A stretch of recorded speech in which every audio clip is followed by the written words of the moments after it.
Good evening and welcome to our next episode of Kill the Cast, in which we'll be discussing the next chapter of the Kill the Past series.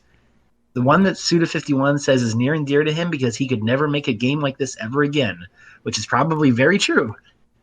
And he says it's a very special game to him, and he is being very protective of it, which is probably why it hasn't gotten remastered yet, because he wants to make sure, like Silver Case, that the right team does it. That would be Flower, Sun, and Rain, which was originally for the PlayStation 2 in 2001 and then finally came out for the DS in 2008, which is probably the version most people in the US and Europe played since the PS2 version never came out here. And considering the theme of the game when it came out, it's involving exploding planes in 2001 was probably a rough sell in the US. It seems like everyone was making exploding plane games then. Metal Gear Solid 2. Oh yeah, freaking I think in F.S.R's case it was just an unfortunate coincidence. Yeah, but it was like a lot of coincidences. You got the Spider-Man game. You got a lot of movies as well. Like it was just on everyone's mind at the time. Yeah, for some reason, everyone at the same time, everyone wanted to blow up a building. Yeah, Tower of Terror too. The Pokemon episode. They had to freaking rename. Yeah, there was actually there was a forum discussion on like a plane forum, like a few months before the tragedy happened, and they were talking about what do you think would happen if a plane would have crashed on the one of the Twin Towers. I'm pretty sure the Twin Tower would survive. Yikes! And all right. All right, enough. So how are we gonna jump into this? Yeah. Go around and clean ourselves. I'm CJ Wakura, and next up we got Infinite. I'm Infinite. I'm part of a cast since day one, and I usually tweet about the Q&A before the episode begins. We start recording. If someone wants to ask questions or something, just go to my Twitter and you'll see the post. And I think we actually did get a couple questions, so that'll be exciting. Oh, rad. And next we got Edo McAllister. I'm sorry, JohnnyJ. Yeah, the man himself, or one of them. Yeah, I'm Johnny. F.S.R is one of my favorites and is maybe the one that I want to replay the most often. But yeah, fan of this game. And next up we got KamenSentai. Yep, I'm also a very big fan of Flower, Sun, and Rain, and personally, it's my favorite soundtrack from the company, which a lot of people don't like to talk about sometimes. We'll definitely get into the soundtrack, especially given the version differences. Oh, yeah. And the art galleries that have stolen from FSR very liberally. Oh, yeah.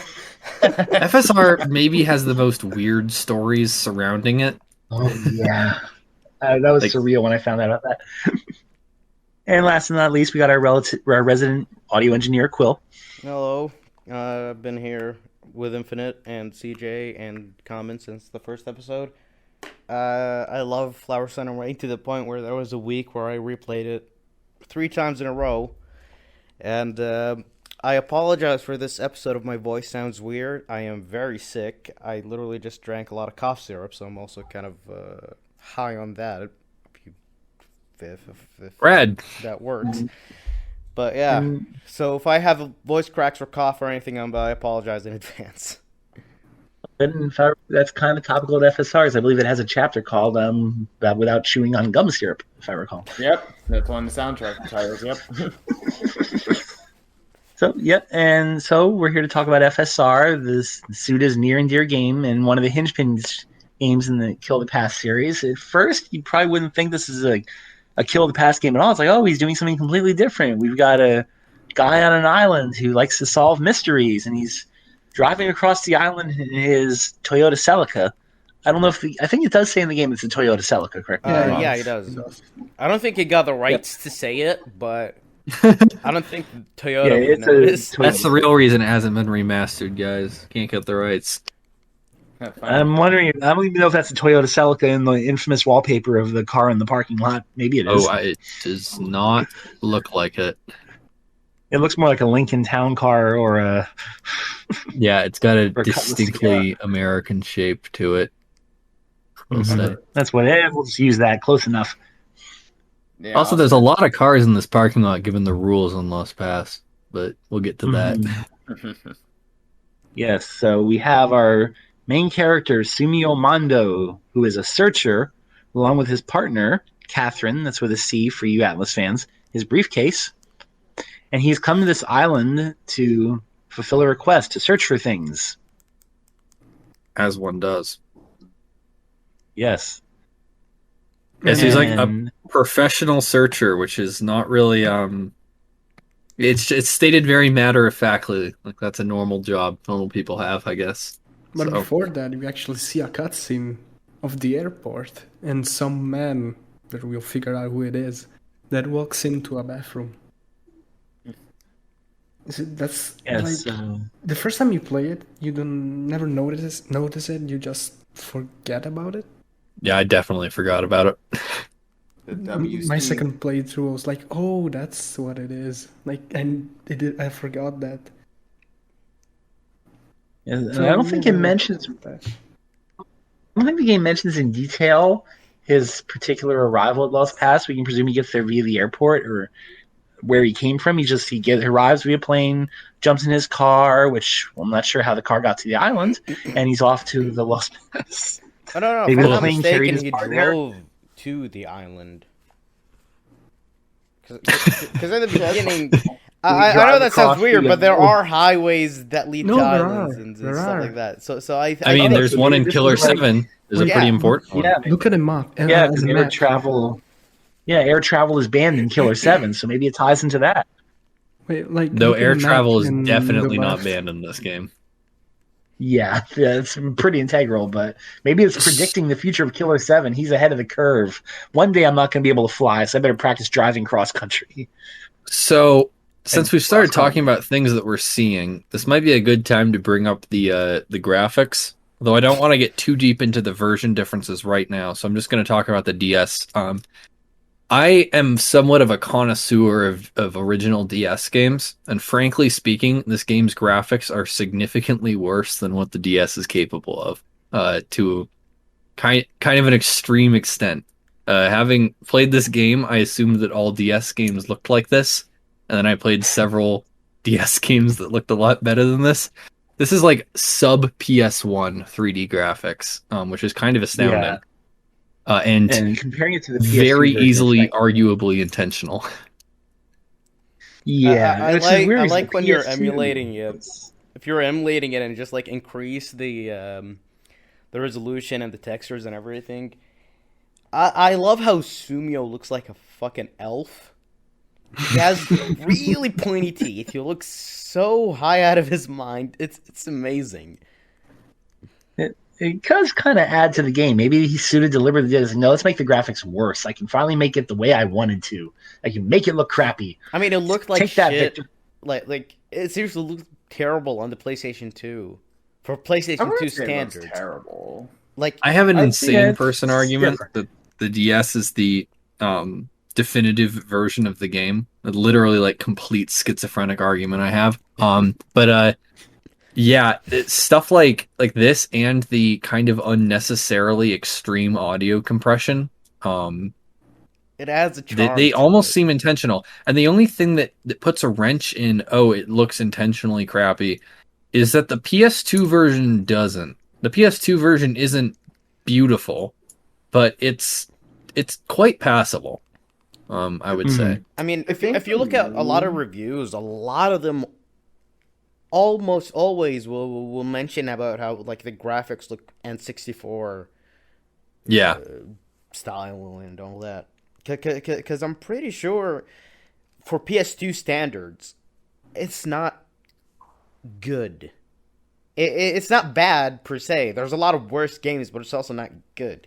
But it's even though it's not good, it's still very charming, which is not something that's easy to do. Making a game that's graphically terrible but at the same time charming. Yeah, this was before retro styled stuff became popular too, because we were, It wasn't retro yet. The PS1 was pretty recent. Also, one thing is worth mentioning is that FSR on PS2 had a pretty big name publisher. It was done by Victor, who's an offshoot of RCA, I believe. I've never The heard of these two RCA? companies. The RCA, I believe. Oh wow. Wait, what is Victor is a RCA? subsidiary of RCA. They made video cassettes. They're like a big video RCA made cassette everything. Yeah. Yeah. RCA made I don't- the modern like analog television output setups. They made a lot of early color televisions. They're a really big deal. Oh, they're on JVC. I'm sorry, Victor Entertainment is owned by JVC. Okay, all right. I was Yeah, gonna say RCA I are know just like RCA in cables. I'm very publishing. They're a confused. hardware guy. Isn't RCA like the cable thing? Well, they're known for cables because they created this standard. Most aren't manufactured by RCA anymore. But back to FSR. Yeah, and this is actually their logo, which was on the FSR release Oh, for the one with the PS2. dog.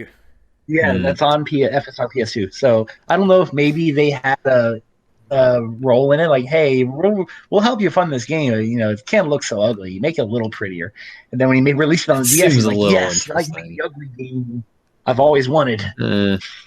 I think if they helped with anything, it's probably the soundtrack. Mm-hmm. Well, they certainly didn't help in the DS version. No, then. definitely Holy not. cow. Oh, no. Well, yeah, they aren't. Holy They actually are bananas. not part of the DS version. They are not. They are not. But after you hear the DS version of Jim No Pity, you can't really ever hear the song normally Yeah. again. I wonder if they had to pay money to license all that classical music, or if it was open source. I don't know. It's or whatever. It's classical music. It's Yeah. open. almost certainly open source. Some of it's cutting it real close though. Especially the Gershwin stuff. Even if it's not I open figured that source or could be whatever, I'm pretty sure no one's gonna notice because again, it's not Yeah. it's not a widely popular game. It's not like Man, when you'd be Nintendo surprised. wanted to license classical Bolero. song for Bolero Yeah. for Zelda to make it the And theme that music, was but it was gonna expire. The license was gonna expire in 50 years, and by the time they were gonna ship the game, it was 49 years and 11 months. So they had to write a song instantly for it, and that's how the Zelda theme song came to be. Okay, all right. So Gershwin's work is all public domain. However, in 1983, his I think daughter wrote lyrics for all of his songs for some reason, which extends the copyright, but only the copyright for the lyrical versions, which I don't think anyone has ever heard. So Yeah. I never knew there there was were lyrics. lyrical version. yeah. So no singing Gershwin songs allowed. Which reminded me of vocals, and the PS2 version has that lovely opening theme, and then the DS version definitely gonna get it. Oh, yes. So, yeah, since that is part of the opening, we should talk about the first opening, the PS2 open. They both have the same visuals. They show a man with a briefcase running around an island. Very beautiful, picturesque island. I believe we said it was revealed it was in Indonesia or somewhere in the Polynesian Islands, if I recall. Anywho, it's a very gorgeous, picturesque island. He's constantly running past this woman who they don't seem to realize the other person is there. They keep passing by each other or narrowly missing each other. And it's mixed in with the shots from the game in a very kind of ethereal, sad kind of way. And the way the game doesn't really show the characters, like it'll show this really like it'll pan around the cast of the hotel, and then it shows a slow close up of Charbonny looking really sad while the climax of the song hits. It makes it look like a really sad, melancholy game, and it also makes it look like Sumio and Toriko interact like at all. Yeah, it just seems like Toriko's looking for him, and he keeps missing her. Or Trico, if you prefer the alternative romanization. Holy cow! Yeah, and with the PS2 vocal song, it definitely fits in with the visuals. Probably the actors were just told, "Oh, you're searching for something, and you're trying to find him. Just look cool." But then you have when the DS version came out, apparently the vocalist of the PS2 version, they didn't have the rights to use her voice or her lyrics, I presume. So they had to completely redo the song with a different. But yeah, wait, what wasn't the DS song by the same vocalist? No. DS had no No, it vocals has at different. all. You hear it has vocals. You hear the same part in the song that the guy says. You still hear him saying the little monologue about Anatomy. You Oh, still hear that okay, part, but that part. anything that she says, yeah, that part's in it. Very hard to hear, and it's like the music is more kind of sounds more like FSR's soundtrack. It has that weird synth like it doesn't have that sad ballad of the PS2 version. So in a way, it's kind of more in line with the rest of the game, the new opening, but it doesn't really fit the visuals like the original song did. Yeah, it's mostly was just the voice, because if I'm correct, the lyrics even were written by Suda himself. I remember seeing that credited. From what I've seen, he wrote the song. Yeah, in the original version, he wrote those lyrics, and they're very, very poignant lyrics, and some of it kind of spoils the theme of the game. That's a trend in Japanese media. But, Yeah, but it's not there's going to make a lot of sense without playing the game. You're not going to know what any of this stuff means whatsoever, whether you understand the song or not. Yeah, there's also actually one more thing in the opening which never makes any sense, which is the knife, or the military knife, the pocket. Oh yeah, pocket it shows him picking up a pocket knife and it falls in the pool, and it shows him like there's some. I think a lot of it they just did like this. They're just kind of going for a mysterious vibe, and like we'll figure it out later. I'd love to investigate the making of it, because do we even know if it was made before or after the game? It was made. A lot of it actually was made before, because this Swiss Army knife, originally that was going to be a tool in the game, but then they scrapped it. But they already shot it. Oh, interesting! I didn't know that. So then that would make the opening is definitely pre-game. I don't think it was before. I think it was like during the time. Yeah, because if you notice, during when Sumio's all running around, he never has Catherine with him. Yeah. Mm-hmm.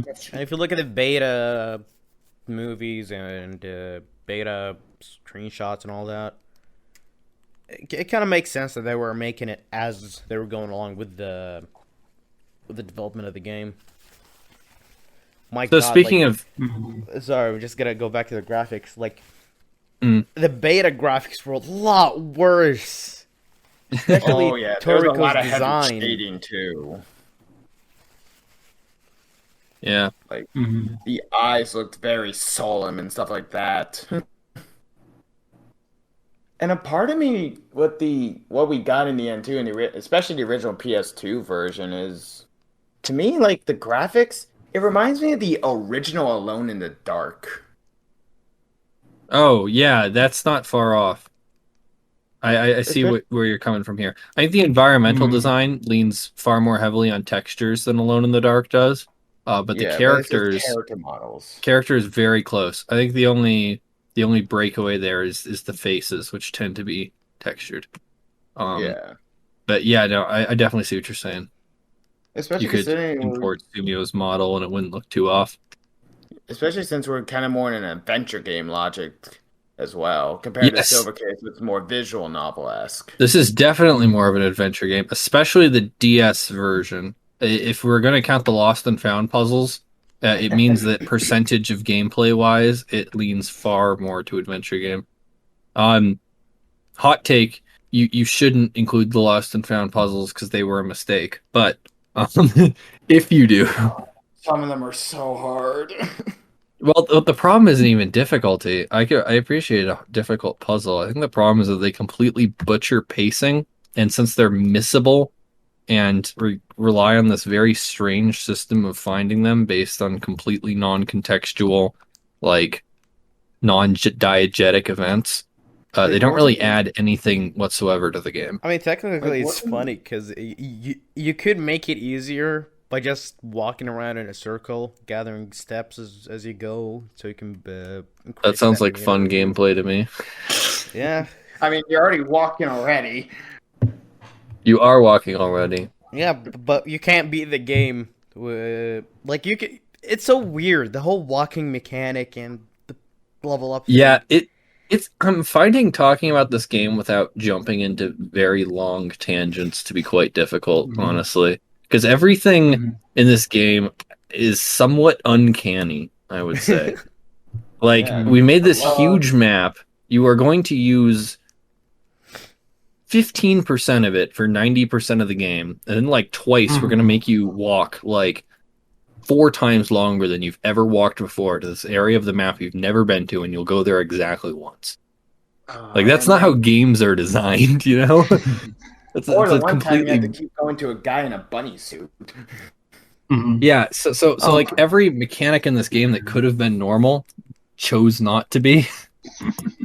Let's make this. That's probably what he meant by he could never make this game again. He went out of his way to make this as, unpalatable as possible. Yeah, it does kind of sort of beg for the player to not play it at times. It's not as bad as I think the absolute most Suda games fight you is probably some of the puzzles in the 25th Ward, which are just like, if you don't have a walkthrough, you're just completely lost. Especially the fucking key ones. God fucking damn it, those were awful. But the way 25th Ward...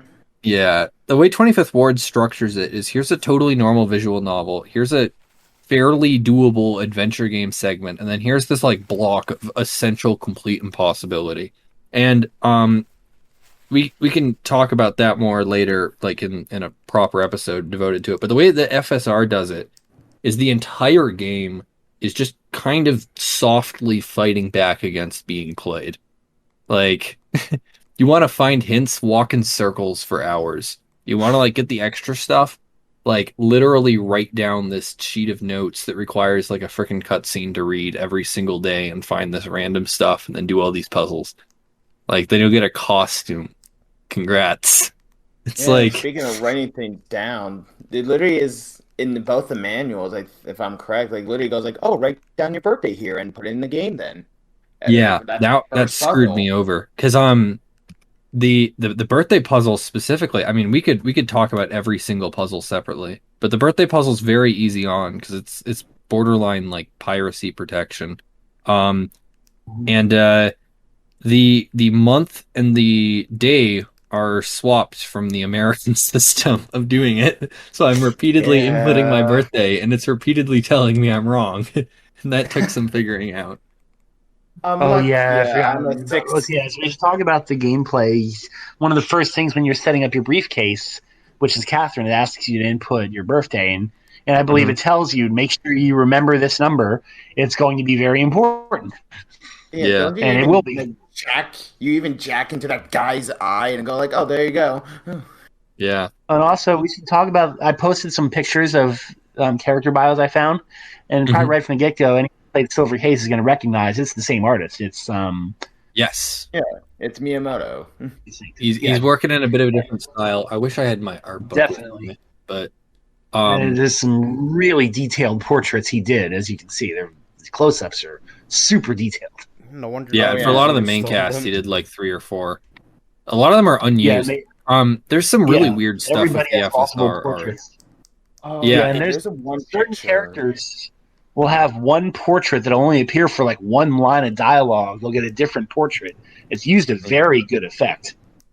Yeah, not only that, but a lot of the official art, there's like 5 or like 4 different versions of the exact same portrait that for whatever reason Grasshopper will use in like different things. Like, okay, this is hard to explain. If you have the Grasshopper art book, on the back of the art book is just a bunch of different character portraits, including Toriko's. Okay, and it's Toriko in the pose of the thing you posted where she's got her hands together. But when you actually go to the page for Toriko, it is the exact same pose, exact same artist, but like the shading is different. It's like a different version of the exact same drawing. And then neither of them are the one that is actually in the game. I know it. So for whatever reason, they drew all the portraits like 3 or 4 times. And Grasshopper mix and matches, which is one they use seemingly at random. Like, especially that first image with Sumio's bloodied hands. I'm just like, what is this image? Yeah, I always yeah. Is this all official? When discovered it is official art. And what does it mean? I don't know. I don't know. That's what I'm saying. I'm always so confused by it. I can picture Suda. If you ask Suda, he'd be like, well, what do you think? In the same pose again, by the way, but it's a different drawing. So there's another version of the frickin' Toriko pose. With this little green ball that she never frickin' has. Oh, green character. I think it's just they just had Miyamoto do all kinds of cool art, and we don't know what it means. Just draw your own conclusions. Although you could assume that this might be, spoilers. That's connecting him to Silver Case with all the people he killed during Parade. Yeah. Yeah, maybe that's. I would That's my say that that's respectfully. I mean, I would say that is a stretch given how the game actually is, but given that we know that there were different earlier versions that might have been gone into more. Because I think Sumio, as he was in the Silver Case, isn't a huge focus in this game, which we should get more into in the plot things. But before we go on to that, on the subject of Catherine, here's a little debate for you guys. Did Sumio name the briefcase Catherine, or is that just the name of the device? It's just Because on one hand, the in the 25th Ward there are Catherine Mark IIs. I think that was what they're called. No, Catherine Yeah, Catherine Nanos, which would imply it's the device. On the other hand, he's very affectionate about the name Catherine, and we didn't mention this, but he also named his car. He named his car Gigs. So he does name stuff. Oh, yeah, I remember that. I don't think he named Catherine, because like a lot of people would name their cars, especially if they're like car enthusiasts. Mm-hmm. And he obviously is sort of a car enthusiast. He won't shut up about. To quote him, "A car only true connoisseurs can appreciate." Yeah, so he likes cars a lot. So I wouldn't be surprised if I just want to know what car enthusiast is buying Cecilia's. I don't know, man. A lot of car enthusiasts would buy like the weirdest and most shittiest cars just because it was like old or whatever. I mean, I'm still hunting for an 8.6, so I understand. I don't I know have a friend who's obsessed with Z cars. So. I know jack squat about cars. Same here. If it gets me point A to point B, I'm happy. But there's also another thing with the Catherine thing. Wasn't there like a translation thing? Like in the original Japanese, it's a K Catherine, but then over here it's a Oh C no! Catherine? your Atlas fans bit is coming back to haunt us.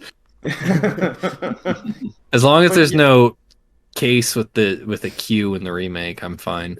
Good lord. Yeah, that's so weird. I'm just like, it's like, why they change the letter all of a sudden? Well, the romanization in FSR is weirdly shaky. If you have the art book or a lot of other officially released material, other than FSR itself, almost every single main character's name is spelled differently. Like phonetically, it's similar, but like Toriko is like Trico, and Edo is just Ed, and stuff like that. It doesn't seem that there's like an official romanization at all. And so since C and K can fulfill basically the same thing, I don't think they really care. I think So it's the case of someone's calling one like, it's a C. Because there is no C in Japanese, really. It's like the L's. Yeah, there's a K sound, and the K basically does everything. There is a chi, but that's kind of different. Yeah, that is different. Oh, speaking of version differences, so whenever you start a puzzle with Catherine in the DS version, Sumio says, "I'm getting that DS feeling." Isn't that just for the Lost and Found? Yeah, no, That is just for Lost and Found. Yeah, that's only for the Lost and Found. And that's not just for American version. He doesn't say. Yeah, so the PS2 version, he doesn't ever say, "I'm getting that PS2 feeling." It's just this is how you know you're doing the new DS quests, right? Yep. I don't think he ever says it in the PAL version.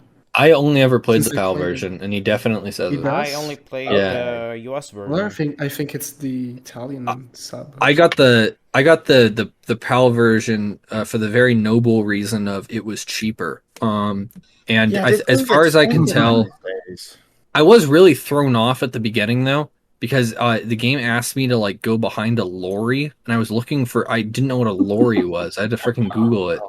Apparently, that's what they call trucks, if you can believe it.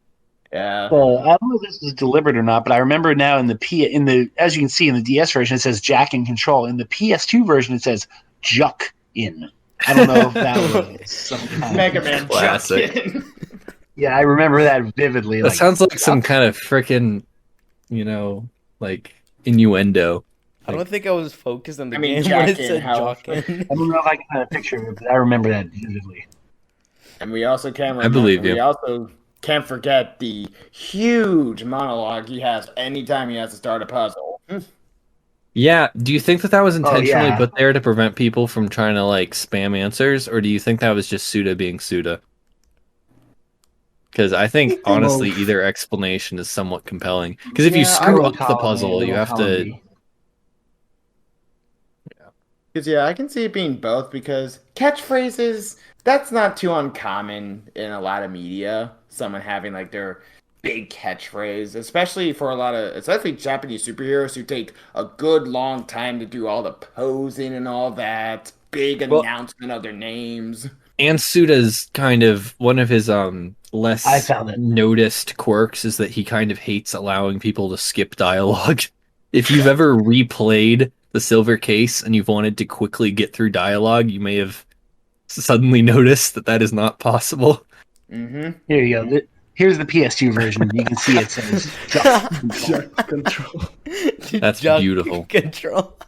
I like how they wrote Never Juck noticed twice for that. good measure. Here's the Juck section. So I did yes. not notice So that. as you, for anyone unfamiliar with the game, we're spoiling it wholesale. The key thing of the gameplay is when you have to solve a puzzle, Catherine gets jacked into it, and you have to enter a numerical code to solve the puzzle. Yeah. Sometimes it's as simple as, oh, well, that's the same number of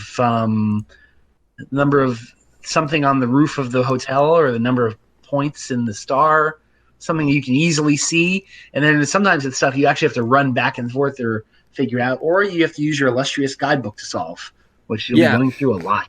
And Which, by the way, if another big difference with the DS and PS2 version is the DS, you can always you can check the guidebook whenever you want. In big the PS2 QOL version. improvement.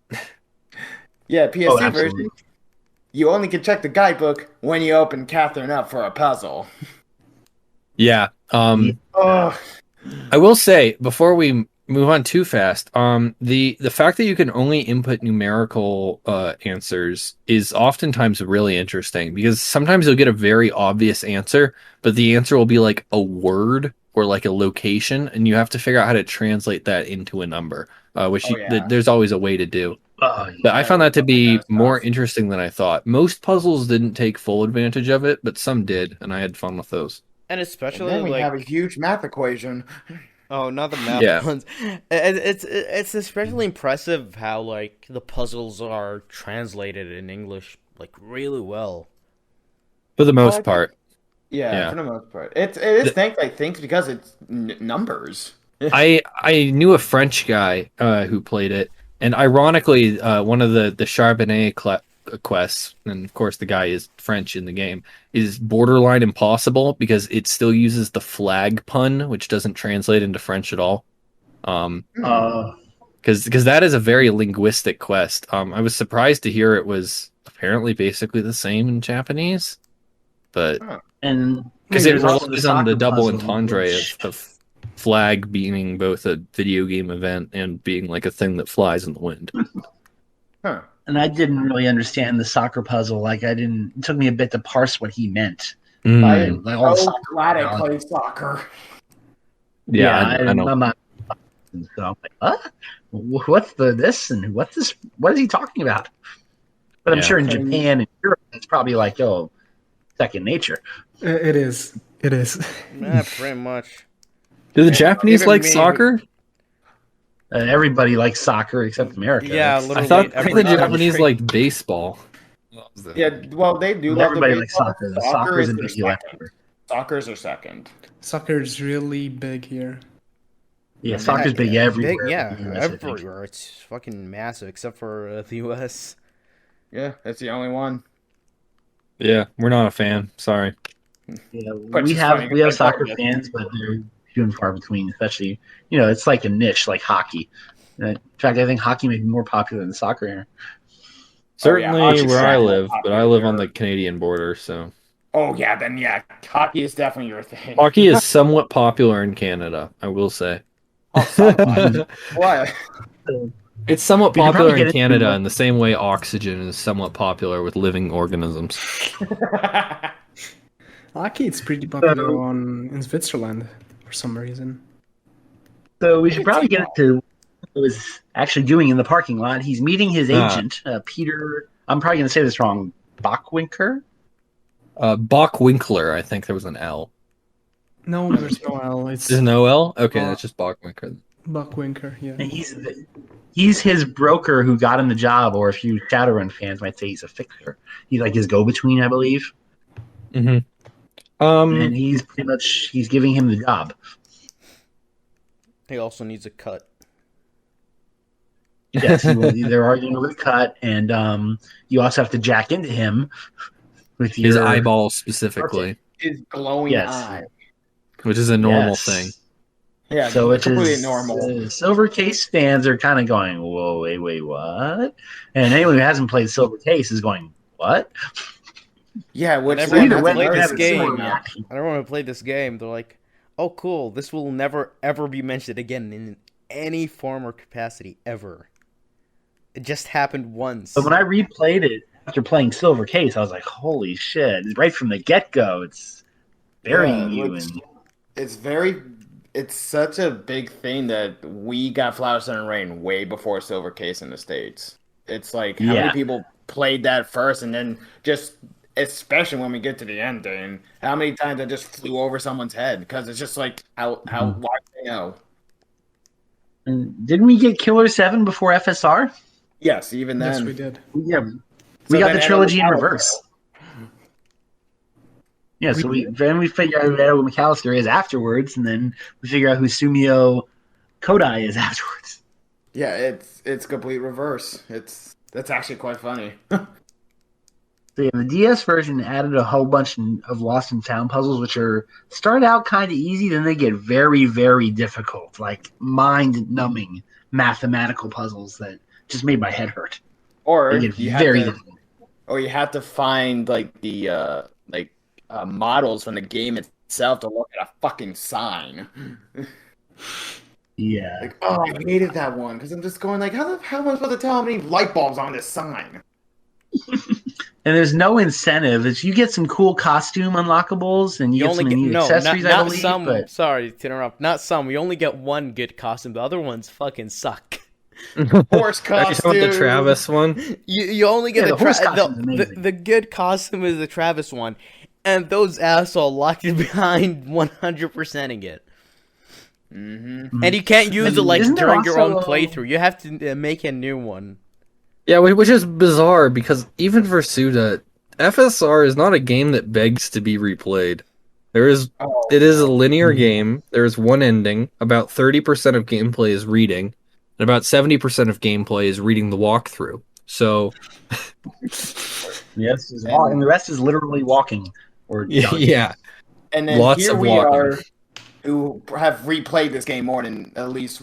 I mean, I've replayed it several times. At the same time, like, there are definitely more replayable games, and I think usually I forget to wear a costume anyways. So yeah, it's like there's easily better replayable games, and yet we just go back to it. I don't know what it is, but I think it's because every time I pick up on something else in the story I didn't notice, which isn't necessarily a good thing.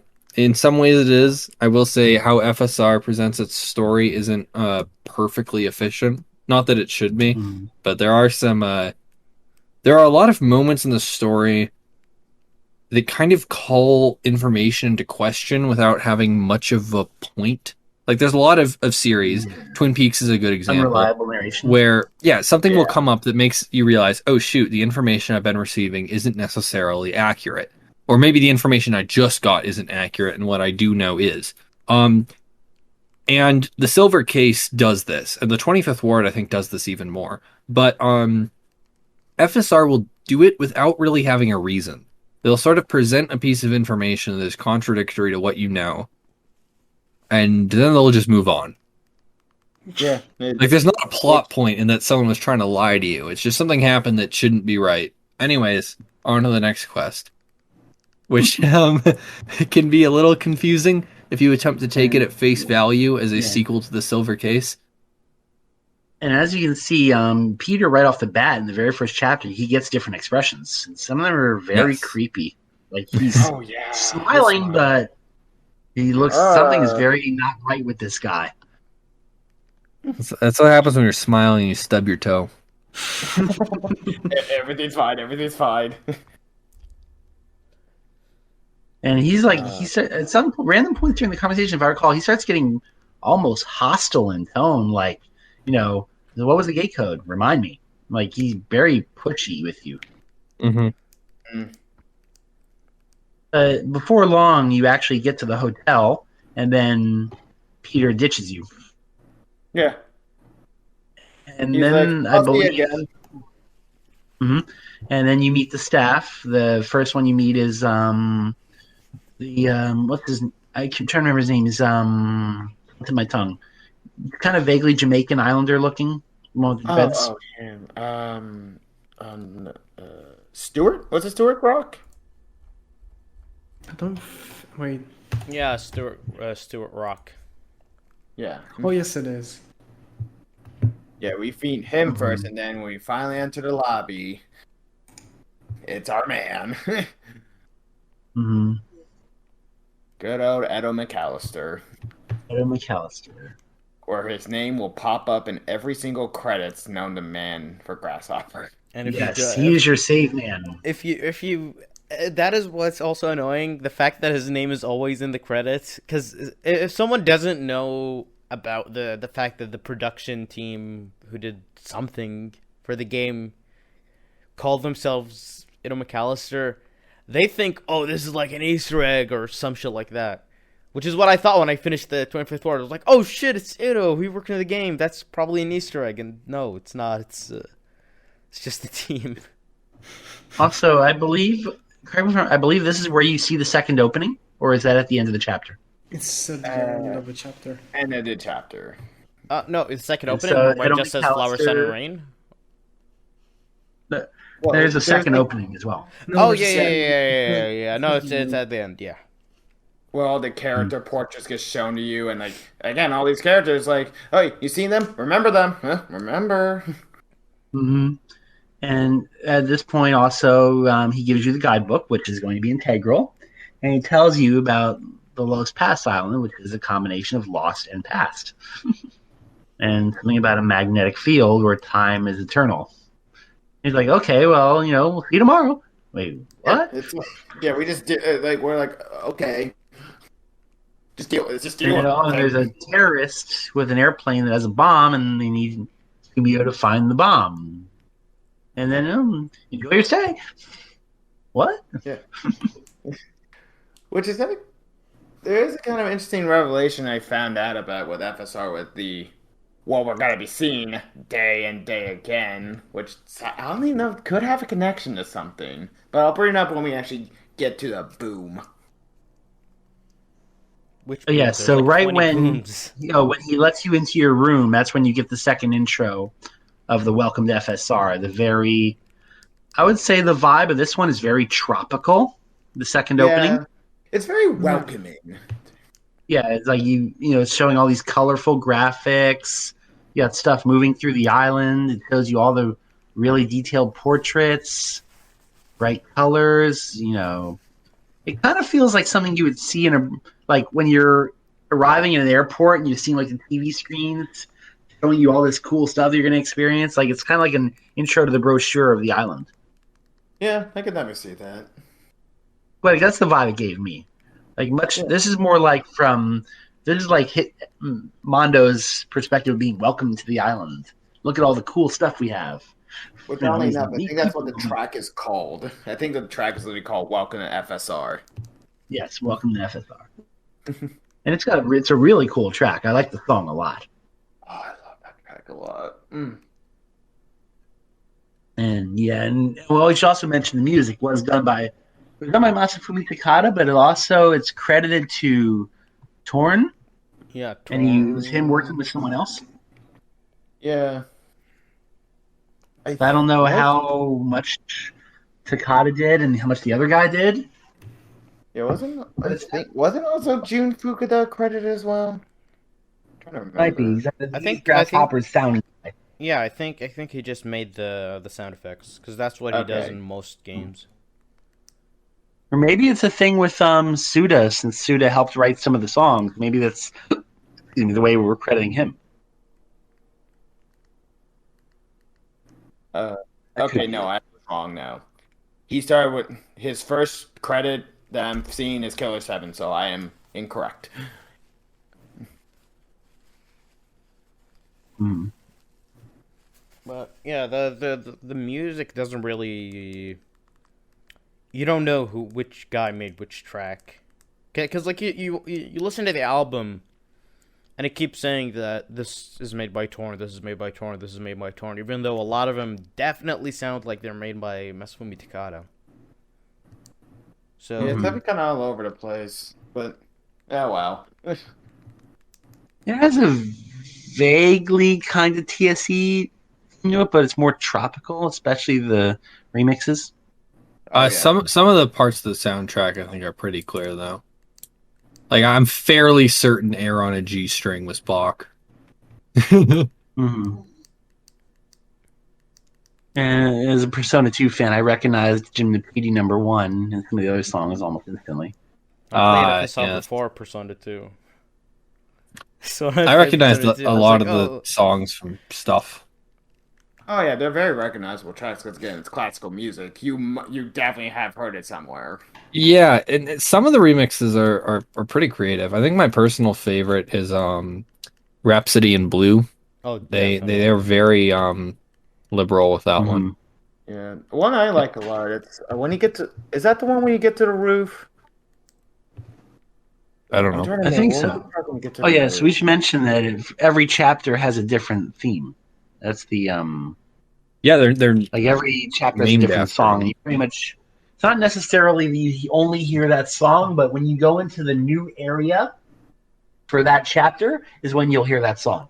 Like if it primarily takes place on the roof or in a certain part of the hotel, you're going to hear that new song. Can I say that the roof song in the DS version is like the worst track in the game? Oh, what are you talking about? It's amazing. I love it. So speaking of the roof, should we talk about who's on the roof? Oh boy. You want to get to Yayoi? You want to get to that? Yeah, that's maybe we'll get to that when we get to her, because that's the whole other can of worms. Ooh, that's a big old can of worms right there. Yeah, because the first thing we just deal with, isn't it? We just deal with we're just stuck in our room. Yeah, in the room.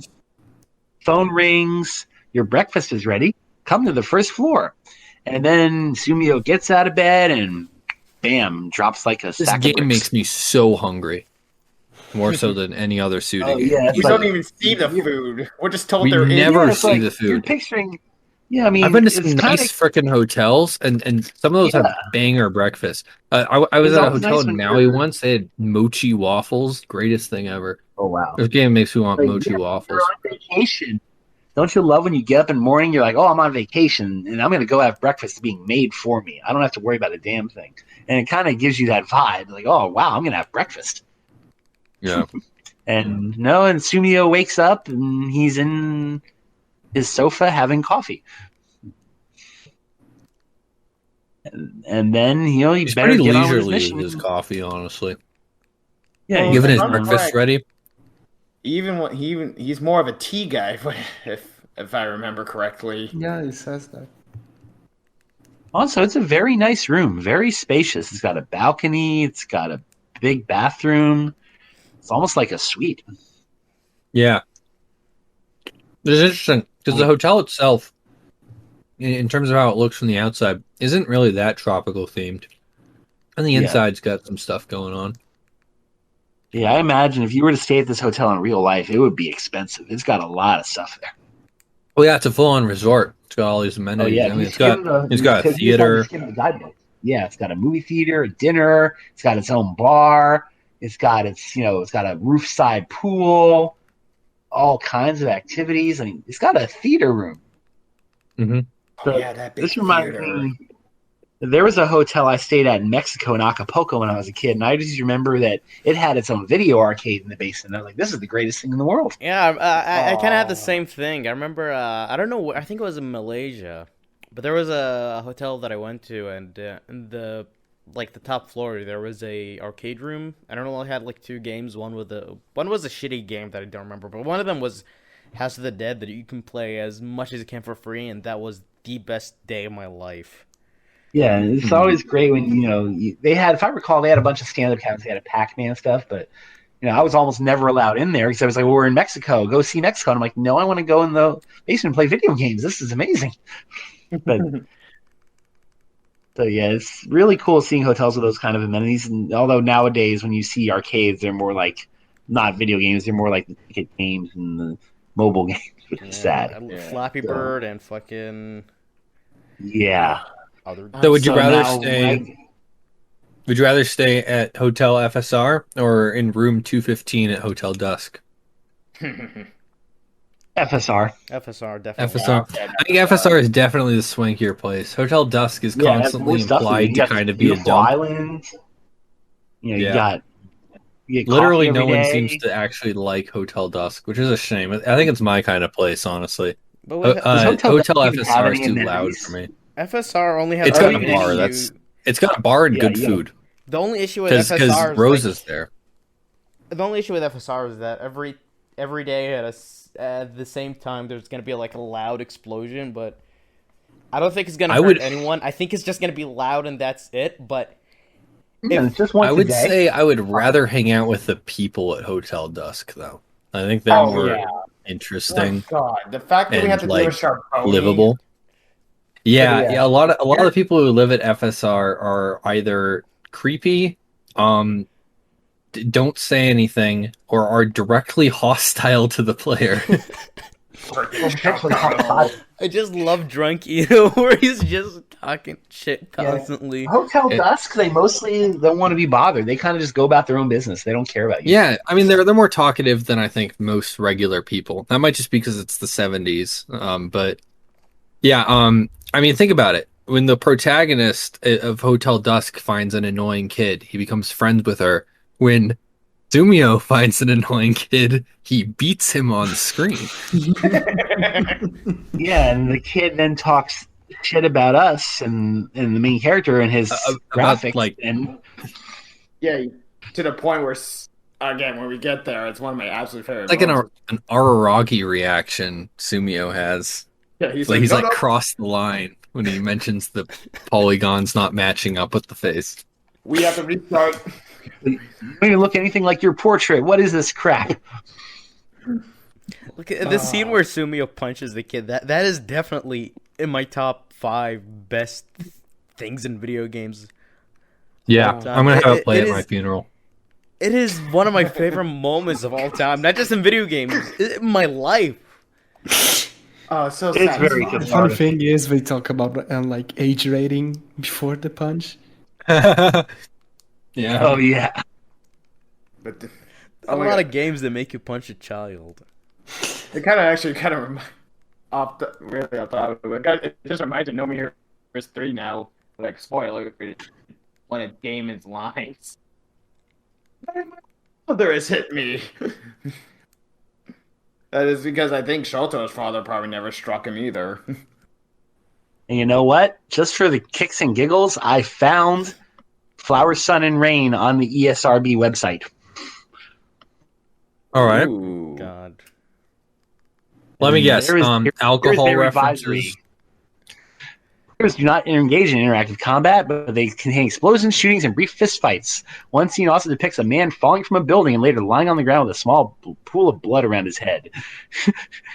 And sexual innuendo. It keeps spoiling. Oh, definitely games. not. It's No alcohol. sexual innuendo at all. It does not mention at any point the fact that he beats up a kid. So that is, the ESRB does not care. It's official. Yeah. Woo! The ESRB actually hit the kid themselves. They walked over to him. So there you go, Everyone- Shingo. Well, actually- You're off the hook. Actually, it would have been the Sero rating. The Sero would have done it. I think being able to hit the kid means that this game is objectively, officially better than Skyrim, right? I mean, Skyrim you can't hit kids. In this game you can. So I think I mean, I don't even recognize some of this quote-unquote innuendo. This thing about Lois doing that thing with her tongue. What is that even from? I don't remember that. I don't remember. I will say "come on inside me" is a little that's barely innuendo. I mean, that's just from when, backing in, but I guess that in itself is innuendo. So, I mean, Don't we like? We even have to do it again when we get there. We definitely do it with someone hitting on us. Sounds like Yayoi. Yeah, definitely her. She's definitely the most flirtatious one you meet. I would say by a mile. I mean, but who can blame her? Look at Sumio. Yeah, she's Which like one of the Sumio few we people who's talking actually about? The nice model to her. or the portrait art? Yes. Yes, you are correct. When he's in horse mode, it's like, yes, we're No, in. I'm actually talking about his portrait art from Placebo. There we go. Oh, there we go. Where he looks like 70 years old. He's got huge bags under his eyes on that art. Do you know what I'm talking about? Where they're at, like, I think the batting cages and he's like looking up. Oh yeah. Oh yeah. And you work as a beat cop. I bet you barely get any goddamn sleep. Yeah. Sumio Mondo, on the other hand, gets lots of sleep every night, full night of sleep. Wakes up in the morning with the sun all the way up, clearly slept in.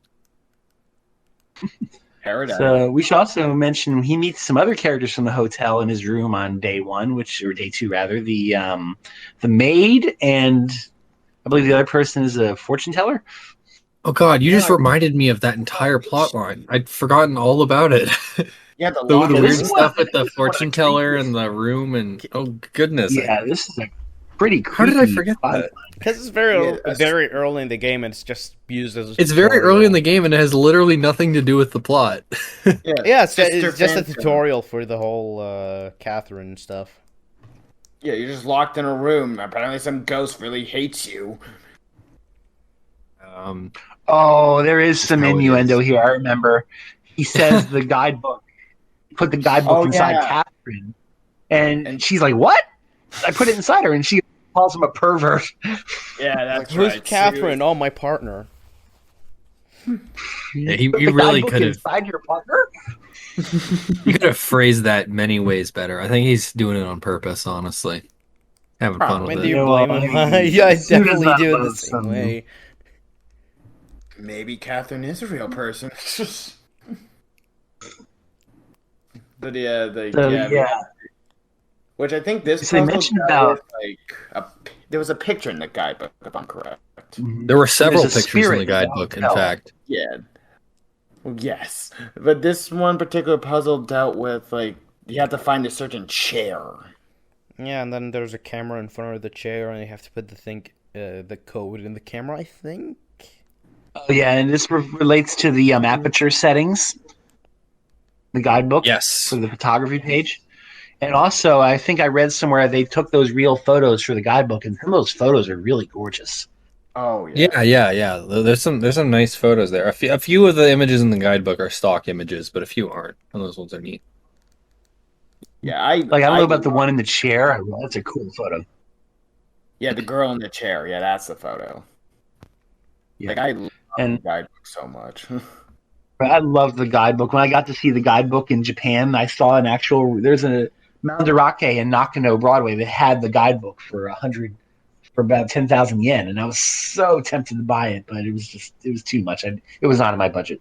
But they let me look through it, and I was like, "You let me look through it." I got to see the guidebook, so that was nice. Thank you. Yeah, I want to have that in my life. I want a moment like that. If I go back to Tokyo, it'll still be there, and I can still buy it, and the price will have gone up by like 20,000 yen. Yeah, probably only has gone up. You're gonna have to start asking people for a loan. So yeah, this chapter is very confusing. She's talking about evil spirits, and if I recall, there's some voodoo references. None of it And matters talking at all about in the game. Yeah, that's probably why I forgot it. Well, it being a sealed space, that kind of seems like it's relevant. She mentions the hotel is a sealed space, if I recall. Which doesn't sound too far off considering they're stuck in time. Yeah, and Edo mentions that the island is kind of locked in time. And So at some point, spirits are there. Edo calls him up and says, "Hey, come to the lobby." He's like, "You still serving breakfast? It's cold. Okay, hurry." And he's finally solved the puzzle, and lo and behold, By the time you're waiting for the sister to get back, the plane blows up outside, if I recall. Yep. Which, yeah, the plane blowing up is, again, it's very surprising. Like, again, it was year 2000. It was before 9/11, stuff like that. So it's like, ooh. From a gameplay, I guess, more not gameplay, game experience perspective, that's before the time repeats really introduced. So it was kind of a surprising move. Like, oh shoot, we screwed up already. Yeah. Yeah, and there's a recurring theme of all these little side stories. You're far away from the Keep mic. We holding can't hear you. Sumio up. Yeah. There's all these recurring stories of Sumio getting sidetracked, and by the time he finally gets on the ball, the airplane blows up.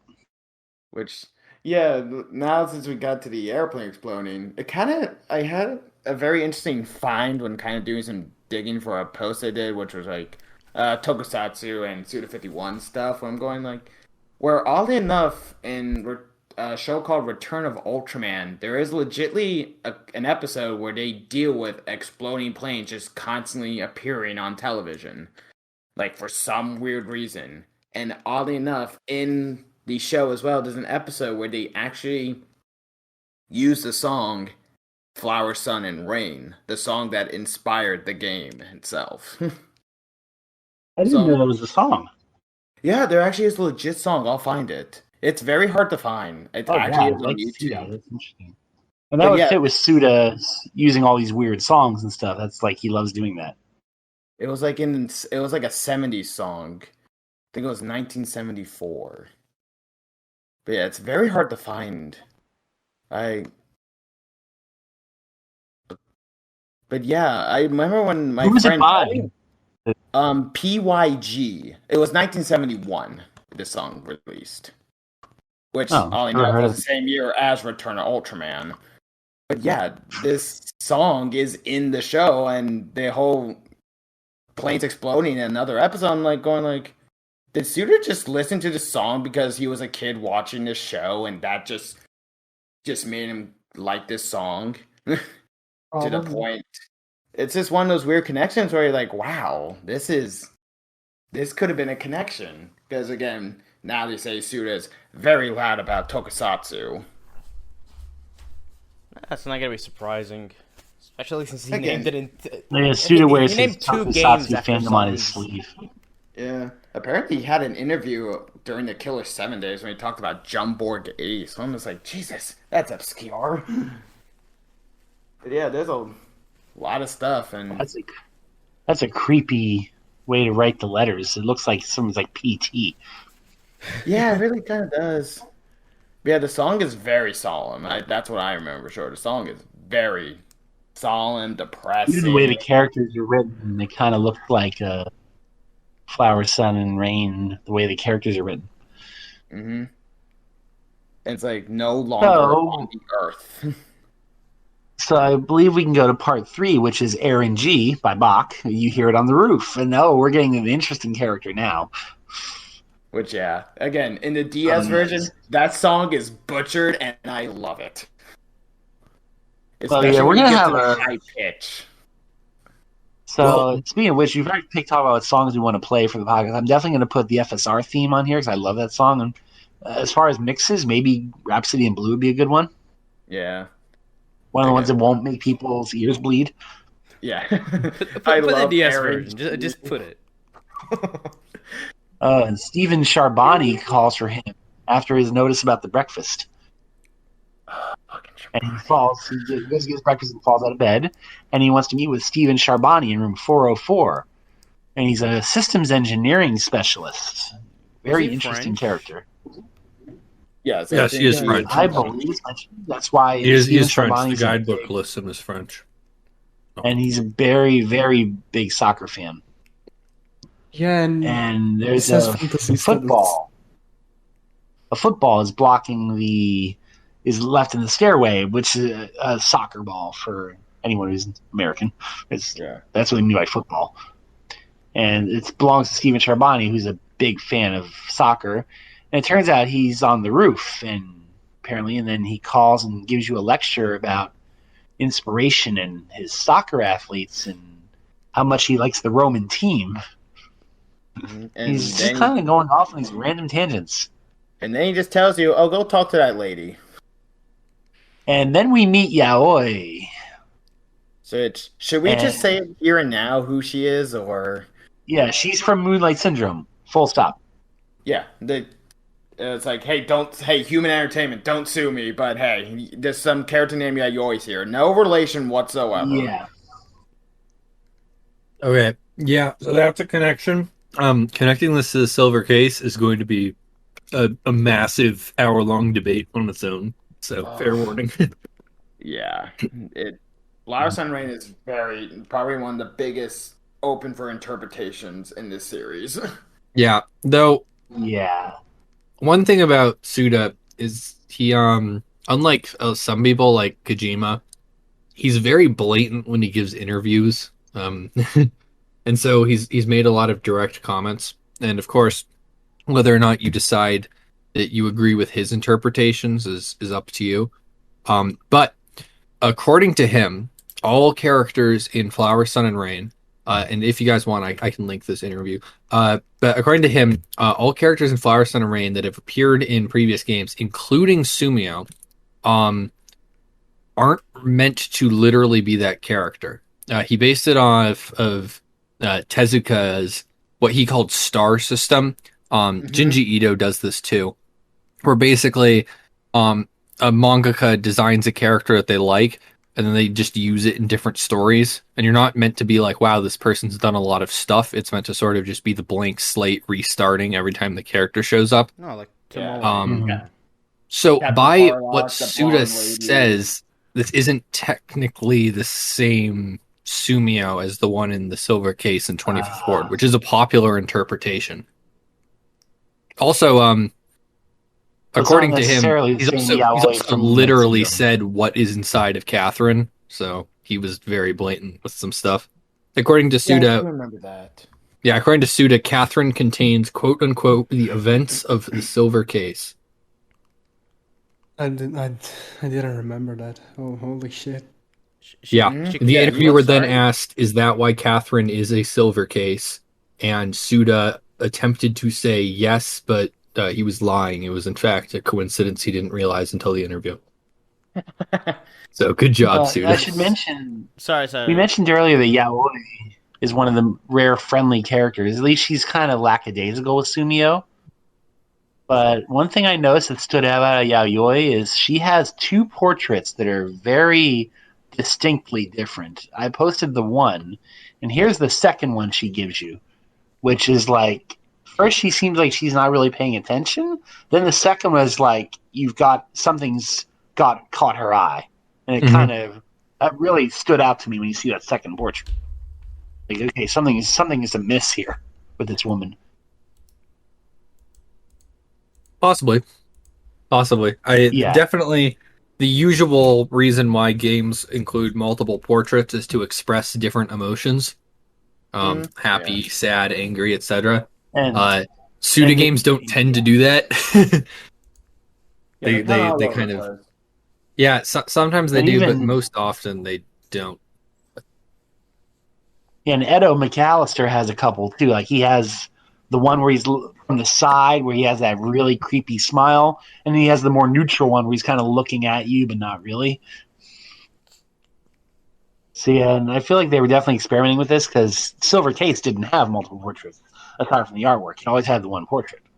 But now with F.S.R, they have multiple portraits, which means there's more possibilities. So this was the puzzle that baffled me, was the one where you have to do the formation of the football team. Yeah. I really didn't 1994. get it at all. It's in the guidebook. There's a thing in the guidebook about the soccer formations, which Yeah, I don't ended even up know if these are real teams or not. It looks I like ended up it. trial and erroring all the numerical combinations I could get out of that page because I could tell it was based on that page, but I couldn't really tell how to figure out exactly what it was referring to.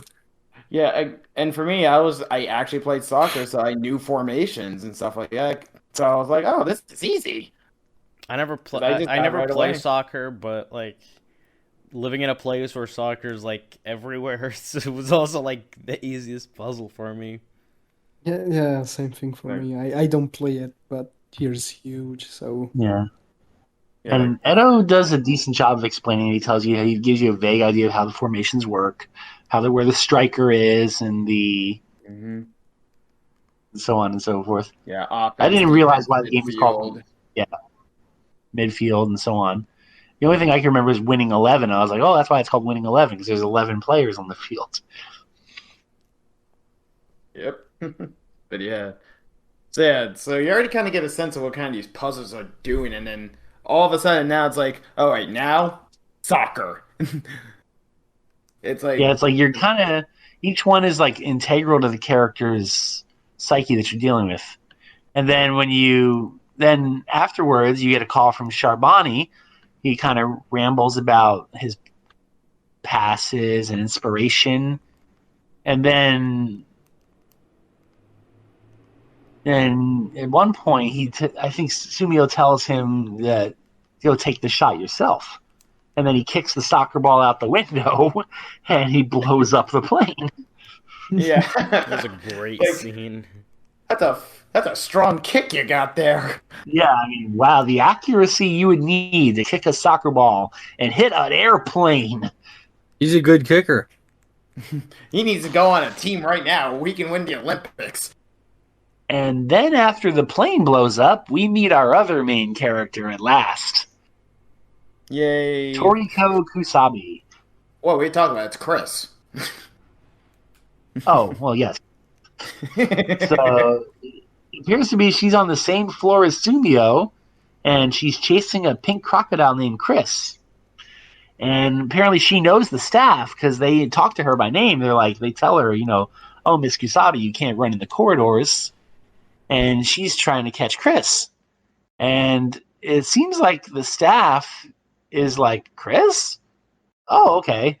Like, they don't seem bothered by the fact that she's got a pet pink crocodile. Well, that's not against the rules. Running in the halls is. Yes. Yeah, so it's like, oh, okay. She's like, I'll just trot. And she's like, oh, okay, I have a broader view on trotting. And on that note, chapter 2 ends.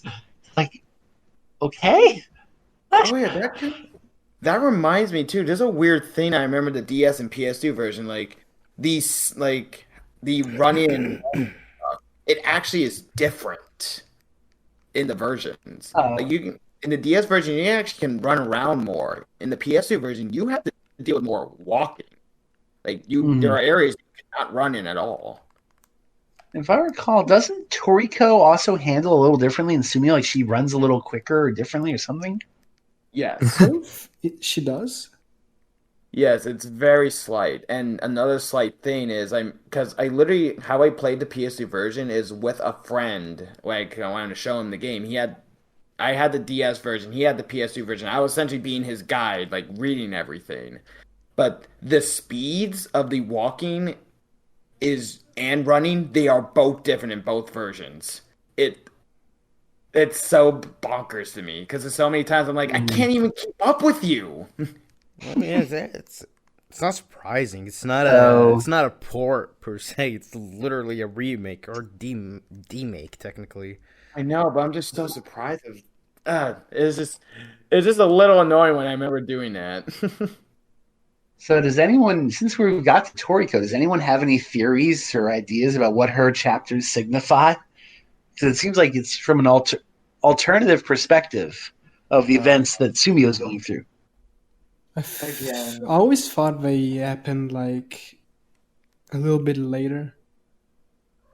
Like they happen after the chapter or before the chapter. Maybe while Sumio's asleep?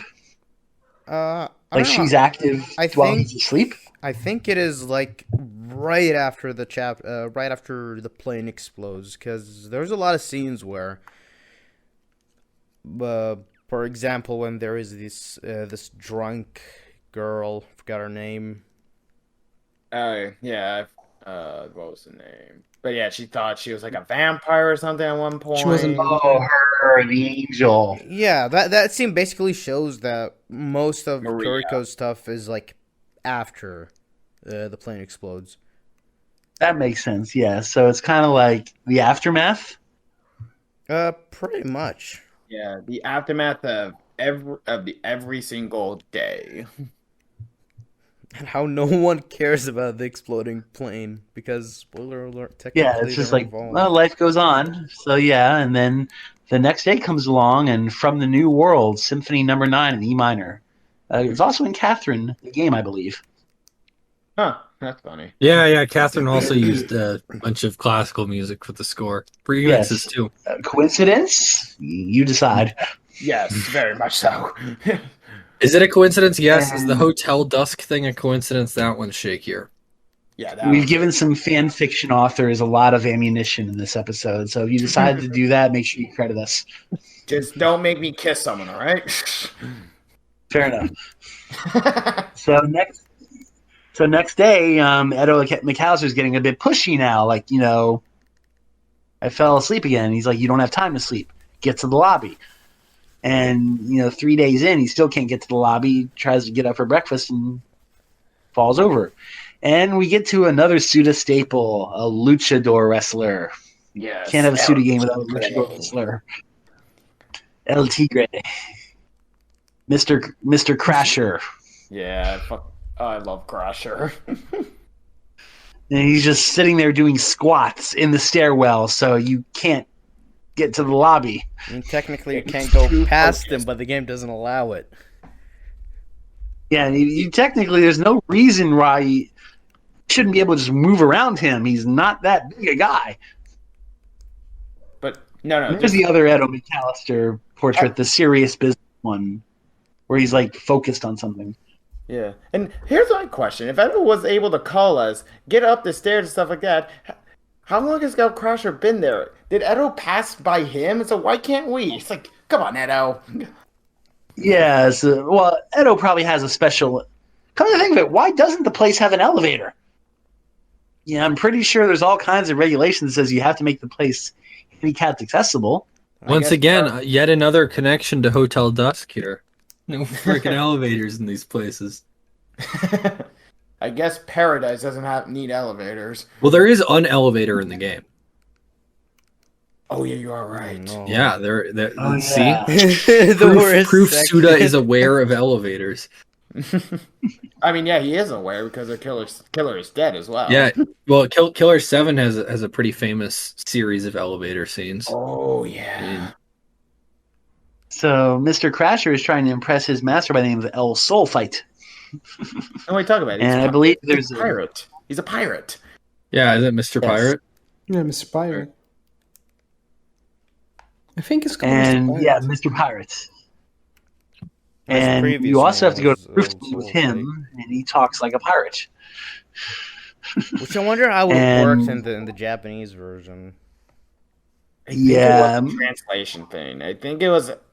I forget. If I recall, when I played the PS2 version, I didn't notice anything unusual. It just seemed like very formal, like he's talking like in very rustic, formal, stilted Japanese, which I guess would make sense. Does anybody know the manner in which the PAL translation was created? Because I've played the PAL translation, and as we all know, the PAL and the American translations are different.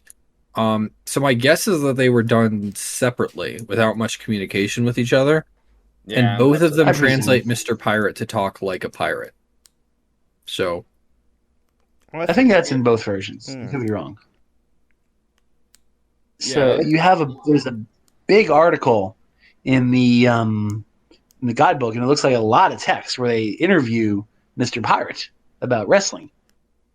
Mm-hmm. And Yeah, throughout that's all this wall of text, he reiterates the number of the fight of 210. I guess February 10th, presumably. Yeah. Regardless, that's your final answer October where you have to 2nd. jack into his head. Yeah, while he's Oh, squatting. yeah, that's I right. would It's know he October 2nd. And then in a rare display of some really cool sprite animation, he just gets off the ground and drop kicks Sumio in the head.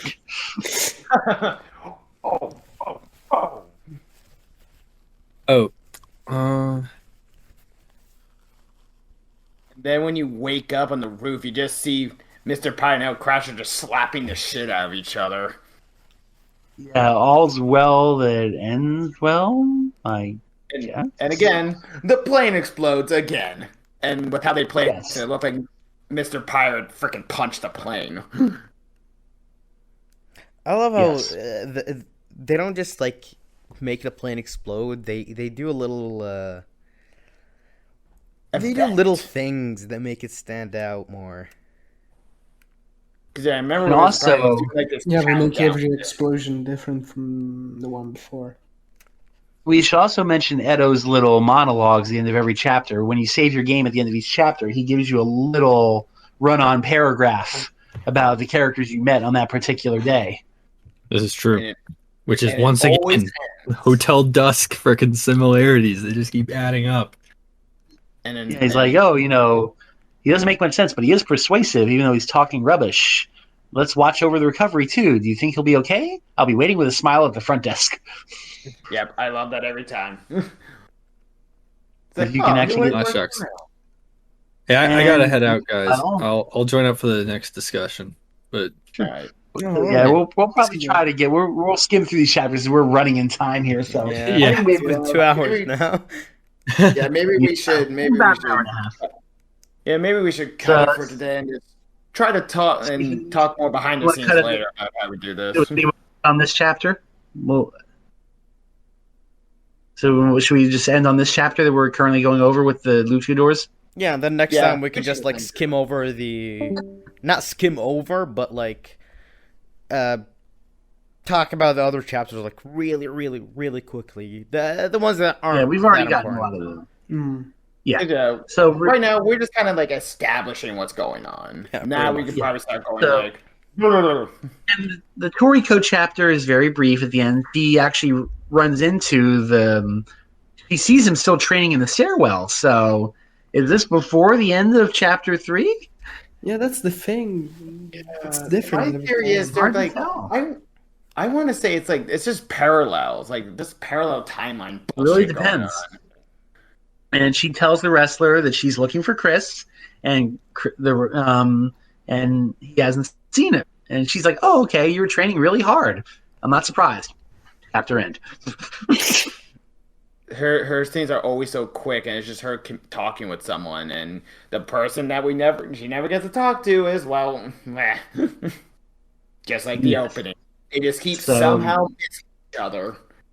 So Sumio is slowly making his way down the lobby. Will he ever get his breakfast? Will he ever stop the plane from blowing up? We'll have to find out next time. Dragon Ball Z. But yeah, next time we'll skim through the chapters, hopefully a lot more briskly. And then once we skim through the chapters, we'll talk in general about what we think it all means. Suda will tell us. We'll need to organize that a little more. Yeah. We never organize our all over the place. We just. It is not a very structured. It is a structured game, and it's not. It's very. Yeah, I say Flower Sun Rain is the most chaotic game of the series because it's just. Which is weird. It's linear. It's very linear, very very linear, and probably the funniest game. Mm-hmm.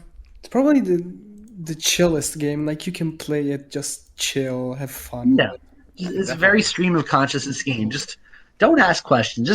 Just go with it. There's wrestlers. It made me appreciate walking simulators and stuff like that. Because, I'm pretty sure if I played Death Stranding before playing this, I would have barely finished it. But playing Flower Sun and Rain made me really appreciate Death Stranding. Especially when I'm, doing absolutely nothing except walking and I just play the Flower Sun and Rain soundtrack.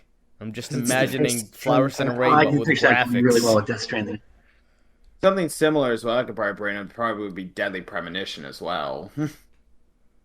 Oh. Because I think Swery even straight up mentioned, I really like Flower, Sun, and Rain. Yeah, Swery would like Flower, Sun, and Rain. That tracks. So, and also Twin Peaks connections. You're wondering where this is going? Your mic is... Wait. There's Stray and Crocodile. Oh, sorry. So, if you're new to the game, there's Stray, soccer balls, and planes blowing up, and breakfast, and pink crocodiles. Just go with it. It'll lead somewhere. Wrestlers who will beat the shit out of you. Exactly. So, moral of the story is if you're at a tropical resort and you see luchadors practicing in the stairway, do not get in their way. They will kick you. Just go to the rooftop and just suntan up there for it. And just chill with the bikini-clad girl who is totally your friend with no ulterior motives whatsoever. Oh, no. So, yeah, on that note, I guess we'll wrap it up, and we'll hopefully be a little more structured in the next episode. We won't. Yeah, we definitely won't. We keep saying we will, but we never do it. It's FSR. You can't structure FSR. We'll try, but you can't.